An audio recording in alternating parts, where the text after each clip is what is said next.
Fala aí, pessoal, sejam muito bem-vindos a mais sem enrolação. É o seguinte, galera, bora falar sobre fundos imobiliários. É isso aí, eu tenho recebido muitas perguntas, porque os fundos dispararam, se ainda vale a pena, não vale a pena, como eu começaria hoje. Shalom, se você fosse começar hoje, como você investiria, o que você faria, o que você compraria? Calma, porra! No vídeo de hoje eu vou falar tudo o que você precisa saber em 5 minutinhos, talvez seja o vídeo mais importante que eu já fiz esse ano, portanto, quem não ficar até o final é louco, mas antes de eu começar, você já sabe, se inscreva aqui no YouTube, batendo no sininho, e já me diga nos comentários o nome de um fundo imobiliário. É isso aí. Me diga aqui nos comentários o nome de um fundo imobiliário. A minha equipe vai pegar os 5 fundos mais citados e eu gravarei um vídeo. Então deixa aqui nos comentários, siga no YouTube e deixe nos comentários o nome de um fundo imobiliário. Sem enrolação, então. Primeiro, bora falar sobre o segmento. Lembrando que os fundos te dão acesso ao mercado imobiliário com baixo preço. É fácil, é acessível. Te dá liquidez e praticidade na compra e na venda. Pode te ajudar na construção da riqueza através dos dividendos. Então, a ideia desse vídeo não é falar sobre o mercado de fundos imobiliários e te explicar o que são os fundos. Mas, poxa, vocês estão careca de saber. Eu tava careca, agora não tô mais de saber. Pô, vou comprar um imóvel de 500 mil e colocar no Airbnb. É legal? Pode até ser, dependendo da região do Brasil. Tem lugar que já tá proibindo. Se eu compro imóvel por 500 mil, caso eu precise de 50 mil, eu não consigo vender só essa fração. Outra coisa, tem imposto no aluguel dos apartamentos. Já nos fundos imobiliários, por enquanto, que o Haddad não assista esse vídeo,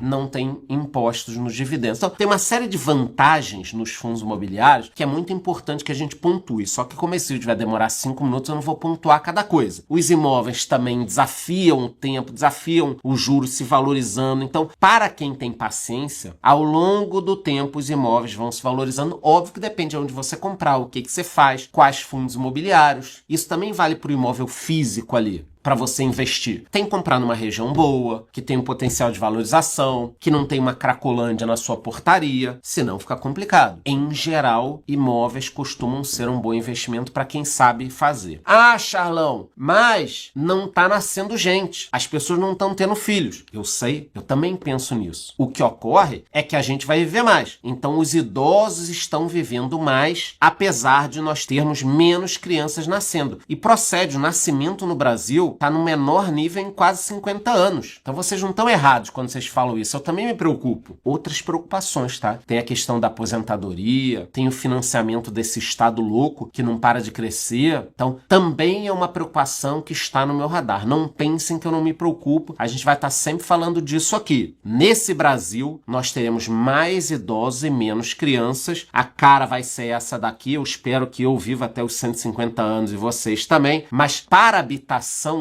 ainda existe um déficit muito grande no Brasil. Na questão das lajes comerciais, logística, shopping, é um outro ponto. Mas para a habitação, a questão dos imóveis ainda não está um negócio baratinho, não. Nem vejo isso no horizonte curto. Ah, os imóveis vão despencar de preço que não está nascendo gente. Tá bom, mas as pessoas estão vivendo muito mais. Os FIIs têm uma importância nessa questão de você conseguir uma valorização dos imóveis. Então, é um negócio importante. A população vivendo mais pode beneficiar alguns fundos de setores específicos. Aumenta a necessidade da renda passiva, você vai precisar cuidar da sua aposentadoria. Os FIIs de shopping podem se beneficiar pelo lazer, mais gente indo ao shopping. E a taxa de natalidade caindo ano a ano está sendo observada por mim aqui e no mundo. Nesse ano, os fundos se valorizaram 9%, isso só desde o início do ano. Então, quando a gente olha o IFIX aqui, tem um acumulado muito interessante já. Essa virada dos FIIs pode seguir por enquanto. Então, essa virada que começou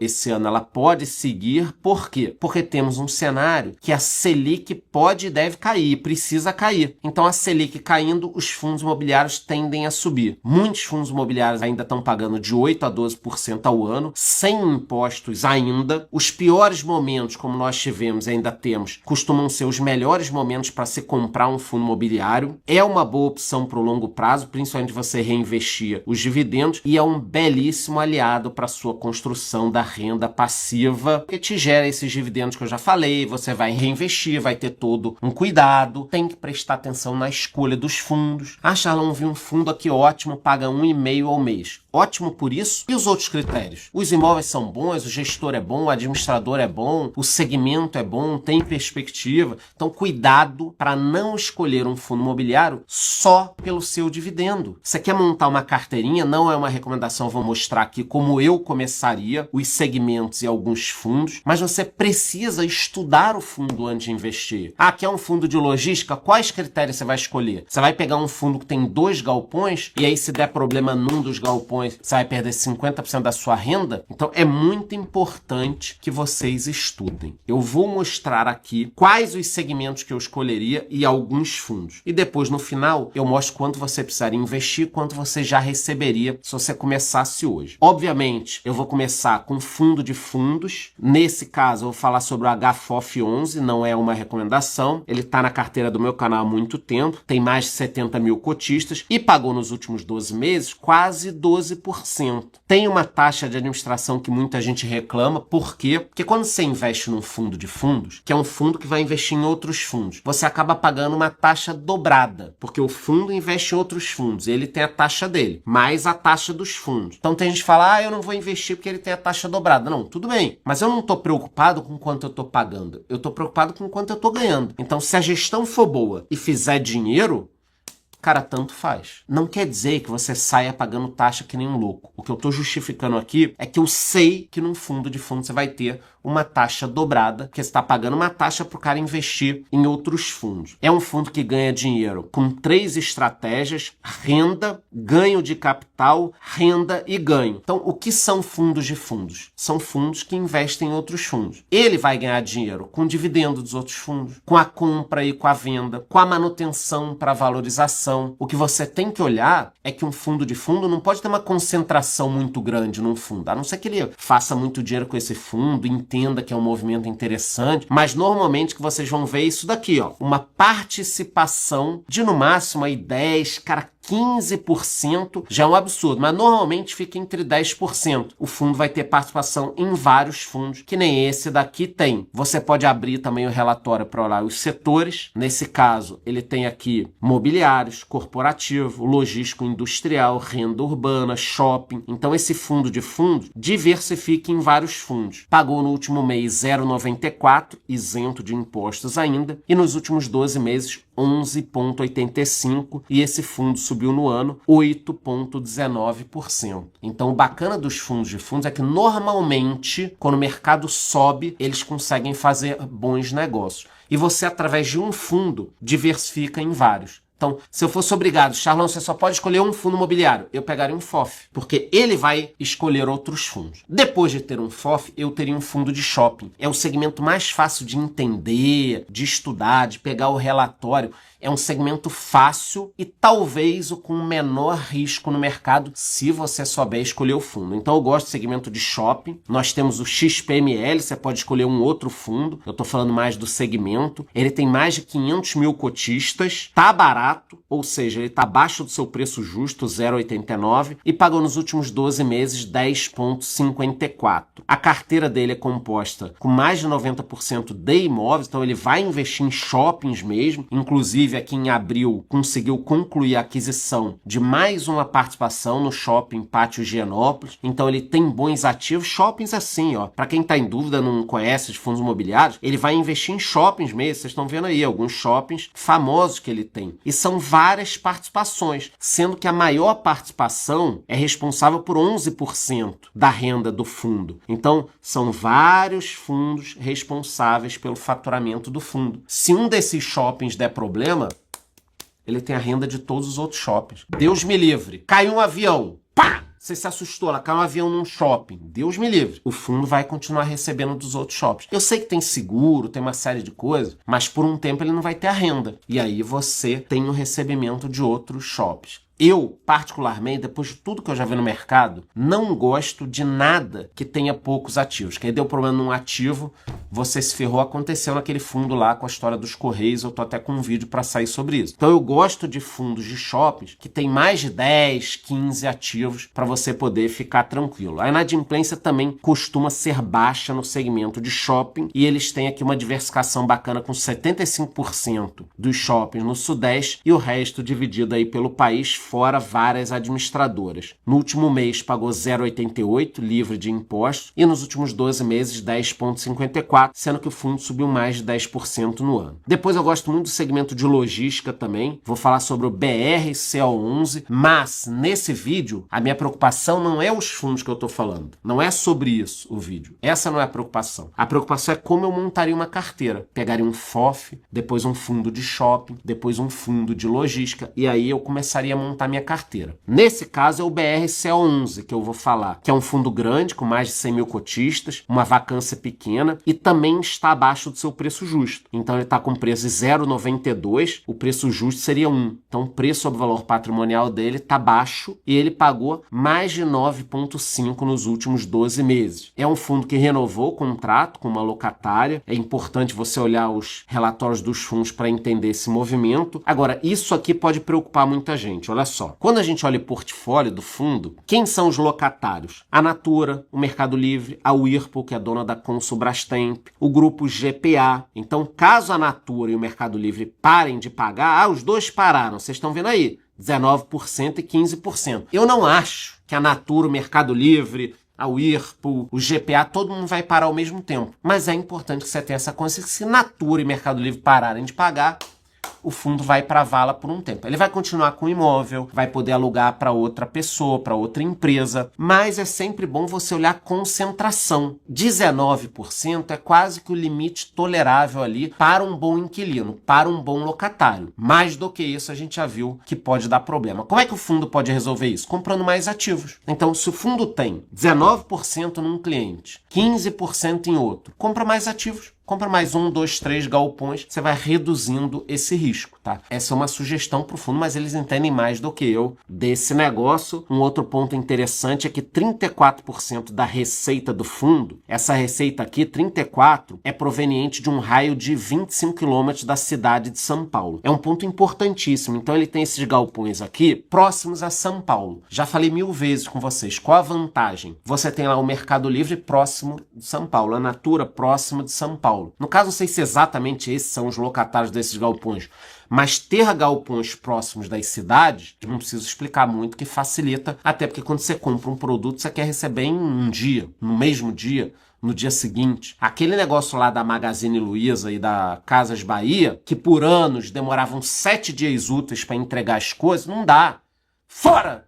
Que os 7 dias úteis da Magalu e da Casas Bahia dá 30 dias corridos. O negócio nunca chega. Então, ter um galpão próximo da entrega é um negócio essencial. São vários clientes interessantes. A minha implicância é só com o volume total da importância, tá? Mas são inquilinos interessantes, contratos que vão vencer em sua grande maioria lá para depois de 2027, apesar de termos aqui uma renovação grande ano que vem, e majoritariamente esses contratos são reajustados pelo IPCA, ou seja, a inflação subiu, os aluguéis vão subir. No último mês pagou 0,8 e nos últimos 12 meses 9,58, o fundo subiu 9,84.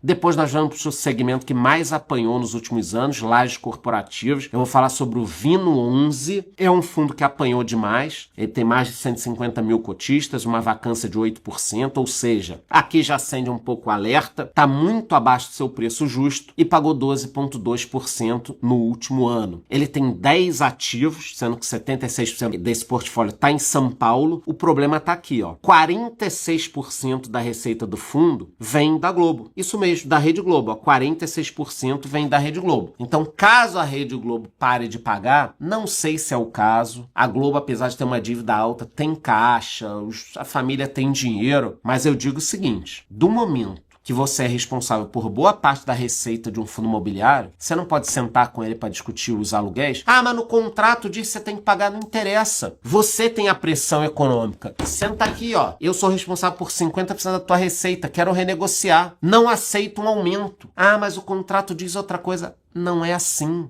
Então, o fato desse fundo ter uma concentração grande atrapalha. Como ele pode resolver isso? Já falei antes para vocês. Compra um outro fundo imobiliário, faz uma emissão, compra mais ativos bons, né? Para você sair desse risco, para você diluir esse recebimento. Caso o fundo dobre de tamanho, a importância da Globo vai cair bastante, a não ser que ele compre outro fundo que aluga o imóvel para a Globo. Aí tá de sacanagem também. Mas vocês estão entendendo o que eu tô falando? É importante essa concentração. Já vi vários problemas no mercado de fundo imobiliário por isso. Então ele tem aqui a própria sede da Rede Globo como principal ativo. Aí tem outros inquilinos bons, outros imóveis bons, mas fica sempre essa preocupação que a taxa de ocupação é boa, mas depende demais da Rede Globo. No último mês pagou 0,98, nos últimos 12 meses 12,2 e o fundo subiu 9,71 esse ano. O último fundo da lista dos 5 que eu investiria é um fundo de recebíveis. Então vocês foram acompanhando aqui um FOF, shopping, logística,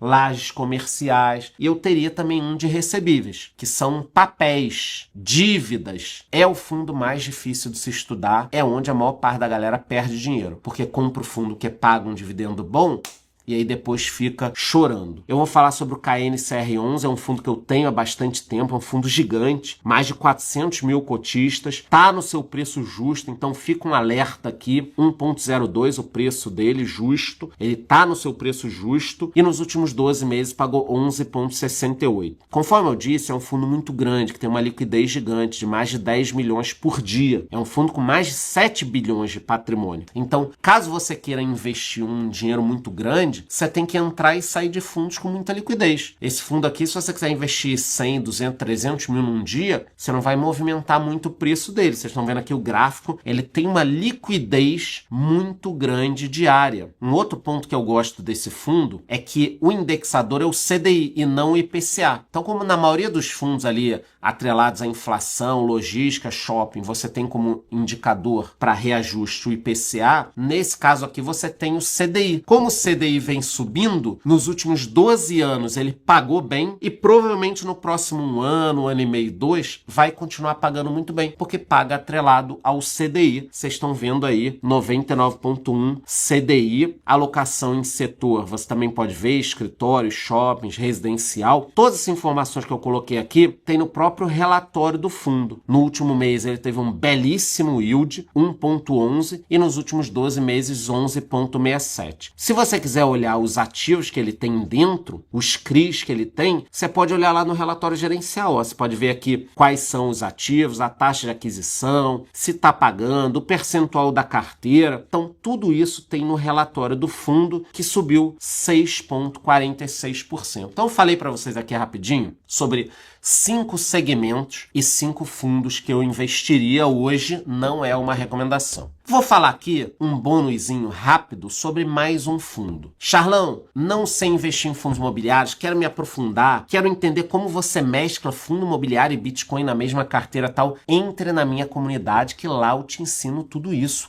Lá eu falo como eu penso, tem curso de investimento sobre outros ativos lá dentro. Então, você quer aprender a investir em fundos imobiliários? Entre na minha comunidade que eu te ensino a investir lá. Você tem acesso por um ano a vários conteúdos, várias aulas sobre diversos investimentos, até investimento no exterior. Sobre o bônus, bora falar aqui um minutinho sobre Fiagro. Eu invisto há bastante tempo no SNAG 11, é um Fiagro, então ele é um primo do fundo imobiliário, só que ele é do setor de agronegócio. Ele tem mais de 100 mil cotistas, está abaixo do seu preço justo, e olha que interessante, pagou quase 13% nos últimos 12 meses. Saiu até uma matéria falando do lucro dele, 10,2 milhões, e mantendo aqui a distribuição recente. Eu sei também que existe uma preocupação com a gripe aviária no Brasil, que pode atingir alguns fiagros, não é o caso específico desse aqui, mas os fiagros são atingidos muitas vezes. Então, esse não tem uma exposição direta ali na região sul, mas muitos fundos são expostos ao setor e podem se prejudicar com esses movimentos. Mas nesse caso, o setor de proteína mesmo não é tão ligado assim ao mercado de fiagros ainda, tá? É um setor que tem muito a crescer. A inadimplência desse fundo aqui, segundo o relatório gerencial, está zerada e ele vem tendo um desempenho interessante. Regionalmente, esse aqui seria o mapa dos ativos do fundo, como o fundo está exposto. Você pode também ver a alocação. E aí, no caso da alocação, a gente vê aqui ó, que 55% do PL do fundo, esse PL está na boa safra. Já foi maior, parece que está diminuindo agora, estão entrando outros CRAs aqui, outros ativos. A gente percebe que os devedores já são mais diluídos, mas é um fundo com concentração. E aí? Se der um problema nessa cadeia aqui da Boa Safra, o que pode acontecer? Então, isso tudo você tem que estudar. Eu tenho outros fiagros. No meu vídeo da carteira do canal eu falo sobre isso. Já me segue no YouTube para não perder o vídeo da carteira. Mas você tem que tomar cuidado. Essas concentrações, a gente às vezes pensa, não vai dar problema. Aí quando dá problema, é complicado. Como é que você pode fazer para se proteger? Eu tenho esse fundo porque eu tenho muitos fundos. Então, cara, deu um probleminha num, eu consigo contornar. Agora, quem tem poucos fundos, tem que evitar fundos com uma certa concentração. Mas eu gosto muito do agronegócio, a soja tá bombando, tem potencial de crescimento. No último mês ele pagou 1,14 e nos últimos 12 meses, 12,91, fora os 10% que ele subiu. De média, se você tivesse esses 6 fundos que eu falei, 5 mais 1, que é o Fiagro, você ganharia quase 1% ao mês de dividendo livre de impostos. Caso você quisesse montar uma carteirinha, o bacana é que são segmentos diferentes, então você teria 6 fundos de segmentos diferentes, já daria uma diversificada, e rufem os tambores, isso custaria apenas R$338. Você vai me falar que você não tem R$300? É o que você gasta de Uber, de iFood, de OnlyFans, tem que parar com isso. Então, meu amigo, com 300 pratas, você pode investir em 5 fundos imobiliários mais um Fiagro, que é um fundo primo dos fundos imobiliários. Não começou por quê? O que você está esperando? Aprender, você pode entrar na minha comunidade. O dinheiro, dá teus pulos e consiga. Porque o bacana também dos fundos imobiliários é que você começa a investir hoje, no mês seguinte, dependendo do dia que você for investir, mas no mês seguinte, você já vai receber aqui, ó, os seus dividendos. É pouquinho e tal, quase 1%. Aí vai acumulando, reinveste. Faz que nem eu, colocou o dinheiro lá investindo, não é mais seu. Então eu vou reinvestir nos fundos imobiliários. Nesse vídeo aqui de hoje, em 8 minutos e meio, eu consegui falar sobre 5 fundos imobiliários, um fundo bônus, falar um pouquinho sobre cada setor. E antes de ir embora, meu filho, eu só te peço que se inscreva aqui no YouTube, batendo no sininho para não perder mais nenhum vídeo, e me diga nos comentários o seguinte, me cite aí um fundo imobiliário. Isso aí, deixe nos comentários o nome de um fundo imobiliário e a minha produção vai pegar os 5 fundos mais citados e me passar para gravar um vídeo aí. Se gostou, curte o vídeo, curte o canal, continua assim até a próxima.